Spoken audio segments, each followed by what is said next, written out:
మీ ఇంట్లో అందరికంటే ప్రార్థన చేసే వ్యక్తి ఎవరు? ఒక స్త్రీయే ఉంటుంది, తప్పకుండా ఒక స్త్రీయే ఉంటుంది. అందరికంటే ఎక్కువ బైబిల్ చదివేది ఎవరు? మోస్ట్లీ అందరికంటే ఎక్కువ బైబిల్ చదివేది ఎవరు ఉంటారు? స్త్రీయే ఉంటుంది. ఆదివారాలు, ఉపవాస ప్రార్థనలు, గుడ్ ఫ్రైడే, ఈస్టర్, ఏ పండగ కూడా వదలకుండా సంఘానికి ఎక్కువగా అటెండ్ అయ్యేది ఎవరు ఉంటారు?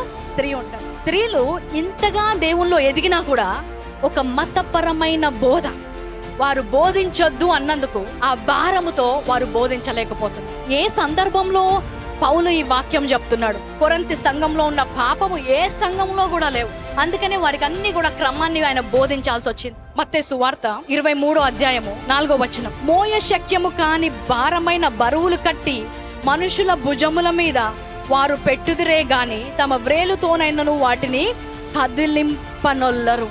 లోక రక్షకుడు ఈ లోకానికి వస్తుందన్న వార్త మొదటిగా విన్నది స్త్రీ.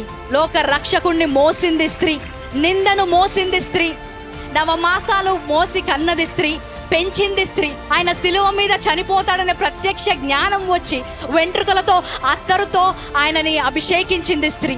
శిలువ పైన వేలాడుతుంటే అందరూ వదిలిపోతుంటే వదలకుండా అక్కడే నిలుచొని ఉన్నది స్త్రీ. ఉదయ కాలమున సమాధి వద్దకు పరిగెత్తింది స్త్రీ. పునరుత్థాన వాక్యము మొదటిసారిగా విన్నది స్త్రీ. పునరుత్థాన సువార్తను మొదటిసారిగా విన్నది స్త్రీ. ఇన్ని విషయాలు స్త్రీలు చేస్తే బోధించొద్దు అని ఎలాగ చెప్తున్నారు?